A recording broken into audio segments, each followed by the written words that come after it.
2014 భూ సమీకరణ చట్టంలో ఫార్మర్కి రైట్స్లో లోపభూయిష్టత ఉంది, రైతు యొక్క హక్కుల్లో లోపభూయిష్టత ఉంది.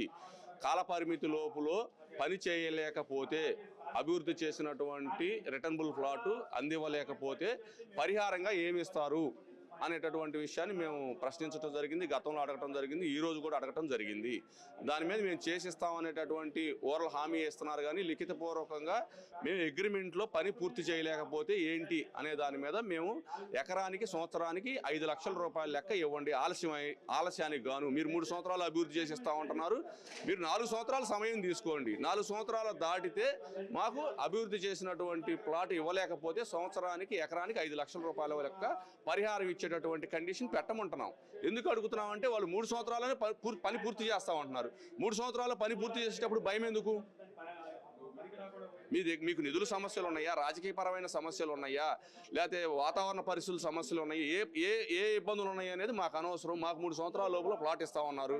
ఇవ్వలేని పక్షంలో 4 సంవత్సరాలు దాటిన కాడిని తీసుకోండి, ఇంకో సంవత్సరం ఎక్స్ట్రా తీసుకోండి.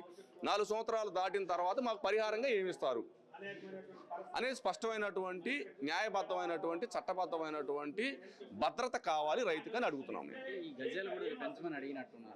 గజాలు కూడా పెంచమని అడిగారండి. ఇప్పుడు ఇన్ఫ్రాస్ట్రక్చర్ ఏంటి, మొదటి దశలో ఇన్ఫ్రాస్ట్రక్చర్లో ఏంటి, గవర్నమెంట్ ఎమ్యూనిటీస్కి ల్యాండ్ ఎక్కువ వెళ్ళింది. ఇప్పుడు ఇక్కడ గవర్నమెంట్ ఎమ్యూనిటీస్ మొత్తం అక్కడ ఉన్నాయి కదా, ఎస్టాబ్లిష్ అయినాయి కదా, ఇవన్నీ కూడా కార్పొరేట్ కంపెనీస్కేగా ఇచ్చుకునేది. ఇప్పుడు సెక్రటేరియట్, నీకు అసెంబ్లీ కానివ్వండి, హైకోర్టు కానివ్వండి, జిఏడి టవర్స్ కానీ, క్వార్టర్స్ కానీ, బంగ్లాలు కానీ, జ్యుడిషియల్ సెటప్ కానీ, కాన్స్టిట్యూషన్ సెటప్ కానీ, ఎవ్రీథింగ్ మొత్తం కూడా ఫేజ్ 1లో అలాట్మెంట్ జరిగింది. ఇప్పుడు ఇక్కడ ఫేజ్ 2లో అలాట్మెంట్ జరిగేదంతా ఏంటి? Inner ring road, railway track పోతుంది. ఇంక మిగతా గవర్నమెంట్ ఇన్ఫ్రాస్ట్రక్చర్కి ఏం లేదు కదా, చేయాల్సినటువంటి అవసరం లేదు కదా. ఇవన్నీ కూడా కార్పొరేట్ కంపెనీస్కి, విద్యా సంస్థలకు, స్పోర్ట్స్ సిటీకో, లేకపోతే ఇంకోటో సాఫ్ట్వేర్ కంపెనీస్కో భూములు ఇచ్చేటప్పుడు ఎక్స్ట్రా షేర్ మిగులుతుంది కదా. ఎక్స్ట్రా షేర్ మిగులుతుంది కాబట్టి ఇక్కడ రైతులు ఏమడుగుతున్నారంటే 1450 గజాలు ఇవ్వమని అడుగుతా ఉన్నారు.